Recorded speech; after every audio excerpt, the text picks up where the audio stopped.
वंदे मातरम प्यारे विद्यार्थियों, मैं योगेश कुमार साहू आप सभी का एकेडमी ऑफ हायर मैथमेटिक्स के इस क्लास में स्वागत करता हूं। प्यारे विद्यार्थियों, आज से हम स्टार्ट करने जा रहे हैं बीएससी थर्ड सेमेस्टर मैथमेटिक्स का सिलेबस, जो कि आप जान रहे हो हर एक सेमेस्टर में एक सब्जेक्ट होता है। इस सेमेस्टर में जो है थर्ड सेमेस्टर में वह सब्जेक्ट होगा डिफरेंशियल इक्वेशन। तो बच्चों ध्यान से बात समझिएगा, मैं आपको डराऊंगा नहीं, लेकिन डिफरेंशियल इक्वेशन कुछ बच्चों के लिए बहुत कठिन हो जाता है जब उनके 11th-12th में इंटीग्रेशन और डिफरेंशिएशन ये जो दो टॉपिक मिलते हैं, ये टॉपिक अगर वीक हो तो थोड़ा दिक्कत होता है ना। और डिफरेंशियल इक्वेशन अपने आप में अप्लाइड मैथमेटिक्स का पार्ट है, बहुत ज़्यादा इस्तेमाल होता है ना। चाहे आप फिजिक्स में पढ़ें, वहाँ पर भी डिफरेंशियल इक्वेशन देखने को मिलेगा, है ना। उनसे हम बहुत सारे प्रॉब्लम को सॉल्व करते हैं, और केमिस्ट्री में भी थोड़ा बहुत देखने को मिलेगा। डिफरेंशियल इक्वेशन का योगदान भौतिकी में बहुत ज़्यादा है ना। फिजिक्स में बहुत ज़्यादा हम इस्तेमाल करते हैं। तो डिफरेंशियल इक्वेशन जो सब्जेक्ट का नाम है, उस सब्जेक्ट के नाम को पहले आपको समझाने का प्रयास करेंगे, देन यहाँ पर मैंने जो कुछ बिंदुएं लिखा है उनको समझाएंगे, है ना। पहले भी हम क्लास इसका ले चुके थे, लेकिन जो है उस वीडियो में, उस क्लास में थोड़ा मिस्टेक था, इस कारण से इसको हम रिशूट करते हुए आपके लिए उपयोगी बनाने का प्रयास कर रहे हैं, और शॉर्ट क्लास हम इसको कवर करेंगे। नेक्स्ट क्लास में हम लोग सारे क्वेश्चंस बनाना स्टार्ट कर देंगे। लेकिन पहले बात ये है, बेसिक चीज़ को समझने के लिए पहले सब्जेक्ट का नाम को समझना होता है। सब्जेक्ट है, उसका नाम डिफरेंशियल इक्वेशन है, तो क्यों है? क्या आपने कभी कुछ पढ़ा है इसके संबंधित? इससे संबंधित बच्चों आपने 12th में पढ़ा था डिफरेंशिएशन, उसके बाद डिफरेंशियल इक्वेशन, शॉर्टकट में इसको हम लोग क्या बोलते हैं, डी बोलते हैं। तो ये आपने पढ़ा था, लेकिन उसके कुछ ही अंश को पढ़ा था, बहुत ही कम उसका जो है नंबर मिला करते थे, सिलेबस में बहुत कम योगदान हुआ करता था, है ना। इंटीग्रेशन और डिफरेंशिएशन की तुलना में इसको थोड़ा सा पढ़ते थे, बहुत योगदान है आगे हमारे क्लास में, भौतिकी में, है ना। आगे अगर आप एमएससी या फिर एडवांस क्लास पढ़ेंगे, उन सभी में आपको देखने को मिलेगा डिफरेंशियल इक्वेशन का काफ़ी दबदबा है। डिफरेंशियल इक्वेशन हिंदी में कहते हैं अवकल समीकरण। देखिएगा, एक शब्द आ रहा है समीकरण, इक्वेशन, मतलब हमें कुछ ऐसे प्रॉब्लम्स दिए जाएंगे जो कि इक्वेशन के फॉर्म में होगा। उन सभी इक्वेशंस को हमें क्या करना होगा, सॉल्व करना होगा। अब इन इक्वेशन को सॉल्व करने के लिए हमें क्या करना पड़ेगा, कुछ नियम को याद रखना पड़ेगा। सब्जेक्ट को समझ गए, ठीक है। सब्जेक्ट को समझने के बाद जो है हम जो है बाकी चीज़ों को अच्छे से कवर कर सकते हैं। जैसे कि डिफरेंशियल इक्वेशन मैंने ये समझाने के लिए, ताकि आपको याद रहे, अपने कॉपी में बात को समझते हुए एग्ज़ाम में अच्छा आप फील करें, इसके लिए मैंने थोड़ा सा समझाने के लिए ऐसा कुछ तैयार किया है आपके लिए। ये जो है यूनिट नंबर फर्स्ट और सेकंड, दो यूनिट होंगे जो कि ओडी। अभी ये ओडी क्या है? ओडी का मतलब होता है ordinary differential equation, ordinary differential equation, सामान्य अवकल समीकरण। अब ये सामान्य क्या है, हम वहां पर सारे बात को लिखेंगे, आपको समझाएंगे। एक होता है पार्शियल डिफरेंशियल इक्वेशन, इसमें आएगा यूनिट नंबर 3 और 4, 4 ही यूनिट होते हैं, आप सभी जानते हैं। तो ऑर्डिनरी डिफरेंशियल इक्वेशन, साधारण अवकल समीकरण, फिर हम देखेंगे आंशिक अवकल समीकरण। तो प्यारे बच्चों, ये सब्जेक्ट को समझने के लिए जो आपका बेसिक है वो क्या होना चाहिए? पिछली कक्षा में आपने जो पढ़ा था वो जो चीज़ें हैं वो याद होनी चाहिए। अब पिछली कक्षा कहने का सीधा मतलब ये है, आपने 11th 12th और बीएससी फर्स्ट सेकेंड सेमेस्टर में कुछ तो पढ़ा होगा डिफरेंशिएशन से संबंधित। तो आपने एलिमेंट्री क्या पढ़ा था, कैलकुलस पढ़ा था फर्स्ट सेमेस्टर में, है ना। न्यू एजुकेशन पॉलिसी वाले जो अभी सिलेबस चल रहे हैं उसके अकॉर्डिंग आप देखेंगे तो आपने पहला सेमेस्टर में क्या पढ़ा था, एलिमेंट्री कैलकुलस, है ना। तो ये जो कैलकुलस है, ये कैलकुलस में आपने अवकलन या फिर आप डिफरेंशिएशन जो भी कहना चाहते हैं अपने जो है भाषा के अनुसार से, वो बात आप समझ लीजिए। आपने अवकलन किया था, डिफरेंशिएशन किया था, सक्सेसिव डिफरेंशिएशन किया था, लेबनिज थ्योरम देखा था, लेबनिज थ्योरम से कैसे हम डिफरेंशिएशन करते हैं, इन सभी बातों को कवर किया था। आपने इंटीग्रेशन भी पढ़ा था। तो आपको क्या क्या याद रखना है, क्या पता होना चाहिए अच्छा से, डिफरेंशिएशन कैसे किया जाता है ये पता होना चाहिए। डिफरेंशिएशन से जो निकलता है उसको कहते हैं हम लोग क्या, डेरिवेटिव डेरिवेटिव या फिर डिफरेंशियल कोफिशिएंट, अवकलज कहते हैं या फिर अवकल गुणांक, दोनों एक ही है। ठीक है, अब ये कैसे निकलते हैं आपको समझाते हैं। कोई फंक्शन अगर y गिवन हो, y को आप fx कह सकते हो मन करे तो, है ना, अगर y ही कहेंगे तो भी चलेगा, x उसका वेरिएबल है। कोई फंक्शन को उसके वेरिएबल के रिस्पेक्ट में डिफरेंशिएशन करने से ये जो भी आंसर प्राप्त होते हैं उसी को कहते हैं क्या, उसी को कहते हैं डेरिवेटिव। क्या कहते हैं, डेरिवेटिव। एक बार डिफरेंशिएशन करने से फर्स्ट ऑर्डर का डेरिवेटिव। अगर आपने 2 बार डिफरेंशिएशन कर दिया तो क्या आता है, सेकंड ऑर्डर का डेरिवेटिव। कैसे बना होगा बोलेंगे, फर्स्ट ऑर्डर के डेरिवेटिव को फिर से हमने डिफरेंशिएशन किया किसके रिस्पेक्ट में, उसके वेरिएबल के रिस्पेक्ट में, तो सेकंड ऑर्डर का डेरिवेटिव। ये जो छोटी छोटी बातें हैं ये आपने पढ़ा होगा, मैं आपसे ये उम्मीद करता हूँ। ठीक है, मान लीजिएगा आप जानते हैं। फिर से मैं वापस आ रहा हूँ, देखिएगा ये फंक्शन है, सपोज फंक्शन आप y के जगह कुछ भी ले लीजिएगा और उस फंक्शन को डिफरेंशिएशन करेंगे उसके वेरिएबल के रिस्पेक्ट में। y फंक्शन है, सपोज किसी बच्चे ने कहा 3x स्क्वायर प्लस में जो है 2x प्लस में 9, कुछ भी बोल सकते हो चलेगा। ये फंक्शन है x वेरिएबल का। अगर मैं इसको डिफरेंशिएट करूं, वेरिएबल जो है बताता है कि हम वेरी करेंगे और इसका रूप का क्या करेंगे, बदलाव करने वाले हैं, है ना। और मैंने पिछले कक्षा में बच्चों को बताया था कि ये जो अवकलन की जो कल्पना है, थोड़ा सा और इसको हल्का सा अंदर लेके जाते हैं आपको समझाने के लिए, है ना, थोड़ा हिस्ट्री पे लेके जाते हैं। तो देखिएगा ये जो हमने एक प्लेन बनाया है समझाने के लिए, इसको x एक्सिस बोलेंगे, इसको y एक्सिस बोलेंगे, है ना। और यहाँ पर कोई पार्टिकल है, ये पार्टिकल की जो है पोजीशन यहाँ से इस प्रकार से है। ठीक है, अब अगर मैं इसको हल्का सा मिला दूं तो ये जो है मेरा y एक्सिस का पार्ट होगा, ये x एक्सिस का पार्ट होगा। ठीक है, तो परिवर्तन को देखिए, x बदलेगा तो y बदलेगा, आपने ये पढ़ा था, ये इंडिपेंडेंट वेरिएबल, डिपेंडेंट वेरिएबल। अब इस चेंज को, इस परिवर्तन को हम रेट कहेंगे, और वो अगर अल्प हो, अति अल्प हो, तो हम इस परिवर्तन को या तो भौतिकी में, है ना, फिजिक्स में हम इस प्रकार से पढ़ते हैं, y एक्सिस में जो चेंज होगा वह किसके रिस्पेक्ट में होगा, x एक्सिस के रिस्पेक्ट में होगा। ये जो है ना, ये परिवर्तन को बताता है, कैसे बदला, किसके कारण से बदला, तो x के बदलने से y बदल जाता है। न्यूटन ने इसी को डिफरेंशिएशन कहा था, न्यूटन ने ही डिफरेंशिएशन का कॉन्सेप्ट दिया था, है ना। न्यूटन का ये मानना जो है कि भाई किसी जो वेरिएबल है, या फिर वेरिएबल कहने का ये मतलब है यहाँ पर हर चीज़ एक दूसरे के रिस्पेक्ट में वेरी कर रहा है, उसको डिस्क्राइब कैसे करें, मोशन को कैसे डिस्क्राइब करें, इसके लिए थोड़ा सा उन्होंने ये जो है मैथमेटिकल सिद्धांत प्रतिपादित किया था। और धीरे धीरे धीरे धीरे ये जो डिफरेंशियल कैलकुलस या फिर डिफरेंशिएशन जो है बड़ा रूप लेता चला गया, और बहुत ज़्यादा जो है भौतिकी में, बहुत ज़्यादा मैथमेटिक्स में अपना जो है ये हिस्सा बना लिया है। इसके कारण से हम बहुत सारी चीज़ों को समझ पाए, भौतिकी के हम नियम को समझ पाए। अब इस डिफरेंशिएशन को ऐसे भी लिखा जाता है dy/dx। आपने 12th में ऐसे पढ़ा था, तो ये 12th की बातें हम कर रहे हैं। dy/dx क्या है, डिफरेंशिएशन को बता रहा है y फंक्शन का x के रिस्पेक्ट में, या फिर हम क्या बोलेंगे, इसी को तो रेट ऑफ चेंज भी बोलते हैं। ठीक है, तो ये जो x का पार्ट जो है छोटा रहेगा तो dx, और y का छोटा पार्ट dy, तो dy/dx ही क्या कहलाता है, अवकलन। इसको जो है ना, ये कैसे बना कोई पूछेगा तो मैं हल्का सा पहले मिटा देता हूँ, ये कॉन्सेप्ट कैसे बना और कैसे सोचा न्यूटन ने। सबसे पहले एक शब्द उसने बताया जिसे हम लोग बोलते हैं स्पर्शज्या, स्पर्श रेखा, टेंजेंट। टेंजेंट जो होता है या टेन थीटा होता है, इंक्लाइनेशन होता है, इस पार्टिकल को हम देखेंगे यहाँ से ऑब्जर्वर पॉइंट से। बिल्कुल बोर नहीं होना है आपको, समझाने के लिए मैं क्या कर रहा हूँ, निचले स्तर की बात को समझाते हुए काम करा रहा हूँ, ऐसे नोट नहीं करना है आप लोग को। लेकिन एक विद्यार्थी को जब नया सब्जेक्ट समझाना होता है, उसके ओरिजिन को मुझे समझाना बहुत जरूरी है, कहाँ से आया कैसे आया ये बताना जरूरी है। देखिएगा ये एक्स एक्सिस है, क्या आप टेन थीटा के बारे में जानते हो? चलो मैं यहाँ लिख देता हूँ, टेन थीटा जो होता है, क्या मैं इसको y/x नहीं लिख सकता? y/x लिख सकता हूँ, बिल्कुल। क्यों? क्योंकि ये जो है एंगल है तो ये उसका परपेंडिकुलर होगा, ये बेस होगा, है ना, तो ये जो है क्या होगा, टेन थीटा के बराबर होगा। इसी को, ये जो लाइन है इसी को हम क्या कहते हैं, ये टेंजेंट लाइन कहते हैं, है ना।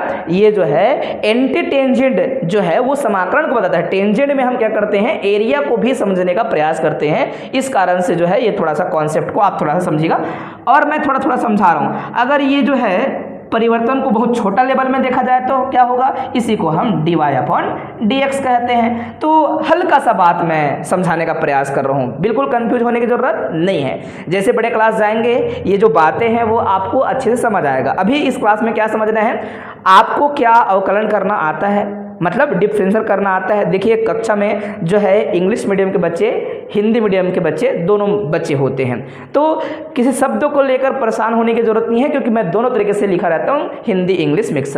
लेकिन कोशिश कीजिएगा कि इंग्लिश में बातों को ज़्यादा अच्छे से समझें, है ना। हिंदी थोड़ा सा कई बार कठिन हो जाता है।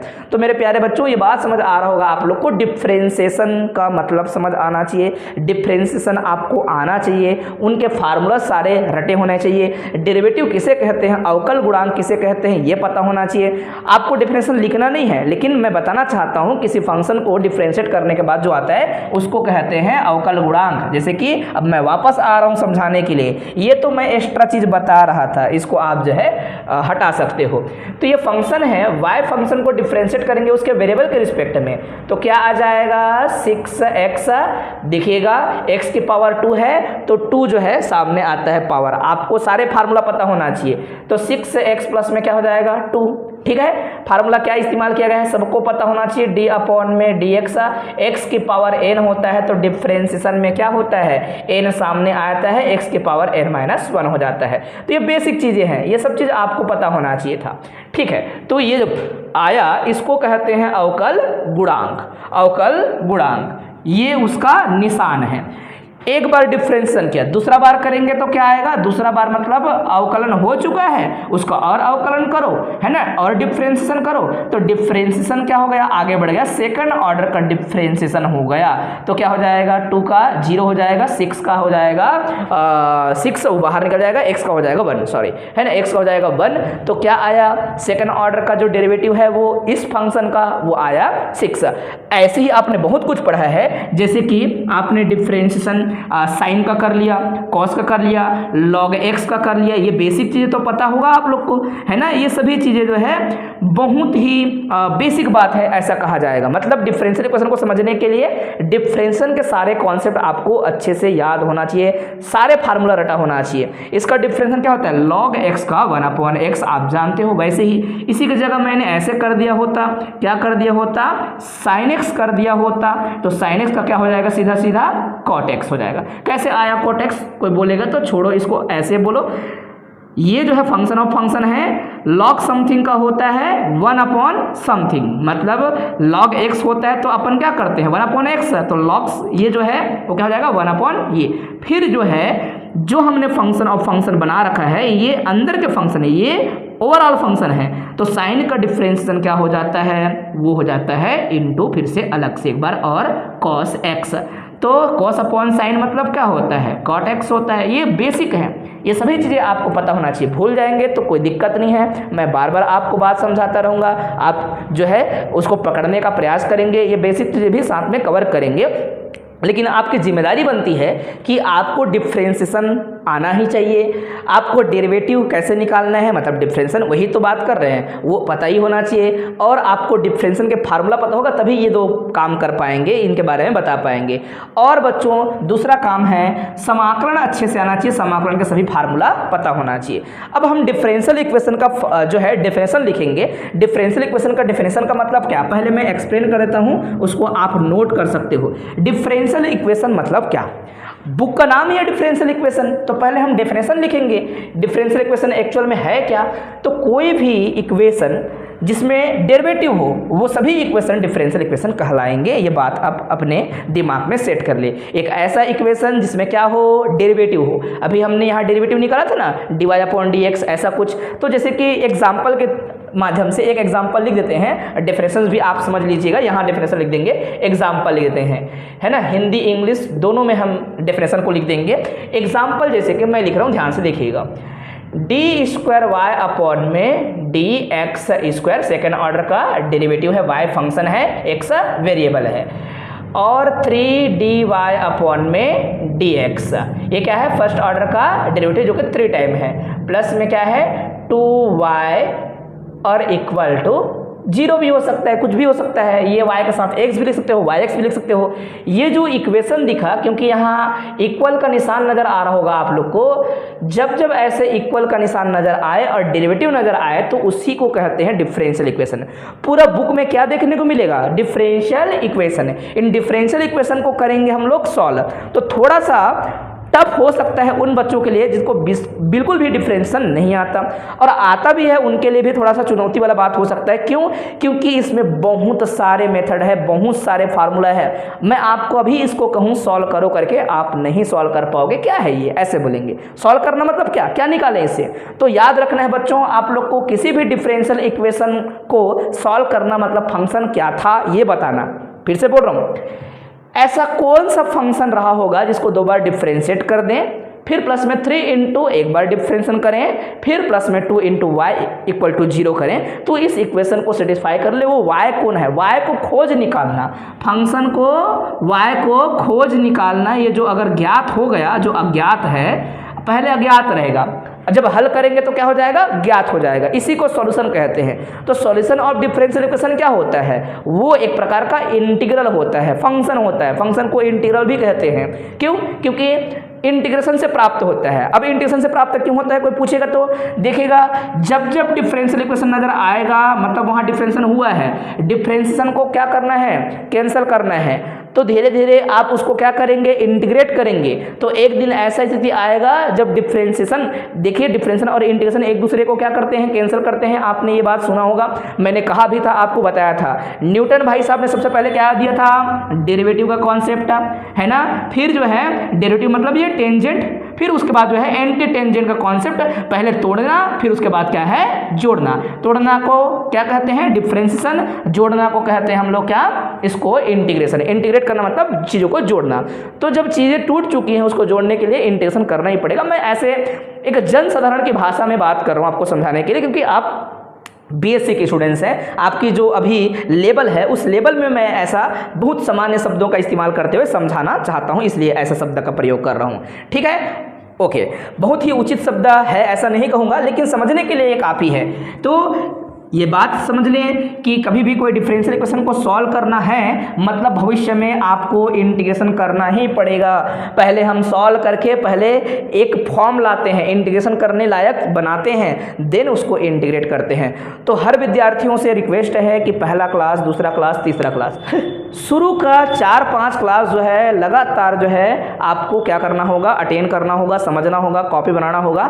देन आप जो है अच्छे से क्वेश्चन बना पाओगे और कंफर्टेबल हो पाओगे इस सब्जेक्ट के साथ। वरना जो है सबके लिए कई बार जो है ये थोड़ा सा सिर दर्द हो सकता है। एक बनाओगे दूसरा भूलोगे, दूसरा बनाओगे तीसरा भूलोगे, क्योंकि बहुत सारे, कम से कम मान के चलो हजारों क्वेश्चन देखने को मिलेगा, 1000 से ऊपर हो जाएंगे क्वेश्चन। और हो सकता है कि इन 1000 क्वेश्चन में 100-150 मेथड अलग अलग हो सकते हैं। अलग अलग तरीका, मेथड कहने का ये शब्द तो उचित नहीं है, अलग अलग तरीके हो सकते हैं उनको सॉल्व करने का, ऐसा कहूँगा तो ज़्यादा उचित होगा, जिसे आप भूल जाओगे, है ना। हल करने का तरीका जो है हम उनको समझाएंगे और वही तो प्रश्न आएगा पेपर में। एक डिफरेंशियल इक्वेशन दिया जाएगा, उसको सॉल्व करो बोलेंगे, मेथड के नाम भी दे सकते हैं कि इस मेथड से सॉल्व करो करके, और नहीं दिया गया है तो आप अपने जो है बुद्धि का प्रयोग करेंगे, सारे कॉन्सेप्ट को लगाएंगे, देन उस क्वेश्चन को सॉल्व करेंगे। अभी मैं कहूँ इसको सॉल्व करो, आप नहीं कर पाओगे, क्या करेंगे आप लोग?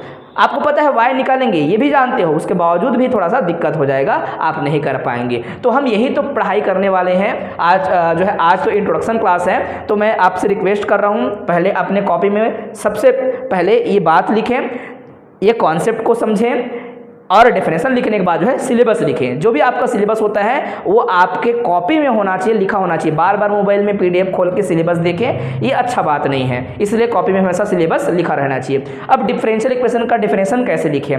परिभाषा मैंने कहा था, ये पहला हम ऑर्डिनरी के बारे में बात कर रहे हैं, मान के चलिएगा पहला और दूसरा यूनिट में हम वही लिख रहे होंगे, समझा रहे होंगे। तो डिफरेंशियल इक्वेशन क्या है? एक ऐसा इक्वेशन जिसमें क्या होगा? डेरिवेटिव होंगे, फंक्शन होंगे, वेरिएबल होंगे। इन सभी इक्वेशंस को कहेंगे हम लोग क्या? Differential equation. जैसे मैंने कहा कि भाई डिफरेंशियल इक्वेशन क्या है, एक ऐसा इक्वेशन जिसमें क्या हो, एक फंक्शन जो कि अननोन होता है उसकी डेरिवेटिव शामिल हो, ऐसे जो इक्वेशन होगा उसी को डिफरेंशियल इक्वेशन कहते हैं। कई फॉर्म हो सकते हैं, कई तरीके हो सकते हैं, आप कुछ भी बनाइएगा बस डेरिवेटिव शामिल जरूर कीजिएगा, वो डिफरेंशियल इक्वेशन कहलाएगा। तो ये परिभाषा लिखा जा सकता है, एक ऐसा समीकरण जिसमें एक क्या हो, अज्ञात फलन हो, अननोन फंक्शन हो, है ना, और उसके क्या हो, साथ साथ उनके अवकलज हो अर्थात डेरिवेटिव हो, डेरिवेटिव शामिल हो। तो ऐसे जो भी इक्वेशन मिलेंगे उन इक्वेशन को अवकल समीकरण कहा जाता है। वही बात अंग्रेजी में भी लिखे हैं, ठीक है। A differential equation is an equation that involves an unknown function and its derivatives. जो है ऐसे इक्वेशंस जिसके अंदर partial derivative, sorry derivative partial जो बोलना जरूरी नहीं है, डेरिवेटिव शामिल होंगे तो उनको बोलेंगे डिफरेंशियल इक्वेशन। अगर पार्शियल डेरिवेटिव होंगे तो पार्शियल डिफरेंशियल इक्वेशन। हम पार्शियल डिफरेंशियल इक्वेशन के बारे में भी बताएंगे। सबसे पहले आपको डिफरेंशियल इक्वेशन को समझना होगा। तो अभी हम डिफरेंशियल कर रहे हैं, इसलिए पार्शियल के बारे में बात नहीं करेंगे। पार्शियली तब होता है जब एक से अधिक वेरिएबल आना स्टार्ट हो जाता है तो पार्शियल डिफरेंशिएशन स्टार्ट होता है। हम कल के क्लास में हम थोड़ा सा इनके बारे में भी चर्चा एक बार करेंगे, और ये आपको डिफरेंशिएशन के ऑर्डर के बारे में भी थोड़ा सा याद रखना है। आपको ऑर्डर क्या है ये बताना है। डिफरेंशियल इक्वेशन में जो है पावर क्या है ना, डिग्री क्या है, डिग्री ऑफ डिफरेंशियल इक्वेशन ये क्या है, कल के क्लास में इन बातों को खोजना है, जानना है ना। मतलब बेसिक से स्टार्ट करते हुए हम क्या करेंगे, थोड़ा एडवांस लेवल में जाएंगे। और हर बार हर बुक की यही जो है क्या होती है, रणनीति होती है, हर टीचर की रणनीति होती है कि आपको पहले बेसिक समझाएं, है ना। तो बुक में जो चीज़ें नहीं होंगी तो ये मत कहना कि ये बुक में लिखा नहीं है, सर लिखवा रहे हैं करके। आपको बेहतर समझाने के लिए ये मेरा एक रणनीति है जिसे आप अपने कॉपी में नोट करना होगा, और नोट करने के बाद जो है उसको अच्छे से आप समझेंगे तो आपको लगेगा कि हाँ ये बेहतर था। चीज़ों को ज़्यादा आसान तरीके से बताने के लिए ये कारगर होगा, आपको याद करने के लिए अच्छा रहेगा, इसलिए मैंने ऐसा काम किया, ठीक है। तो नेक्स्ट क्लास में हम लोग क्या करेंगे, डिफरेंशियल इक्वेशन से संबंधित जब क्वेश्चन बनना स्टार्ट होगा तो कल से हम यूनिट नंबर फर्स्ट स्टार्ट करेंगे। ये डेफिनेशन कंप्लीट हो चुका है। डेफिनेशन आप जो है सभी अपने कॉपी में लिख के रखेंगे। कल से हम क्वेश्चंस बनाना चालू करेंगे जो कि पेपर में आएंगे, ठीक है। तो आज की क्लास में बस इतना ही स्टूडेंट्स, इतना कहकर अपने वाणी को विराम देता हूँ। जय हिंद, वंदे मातरम, जय छत्तीसगढ़।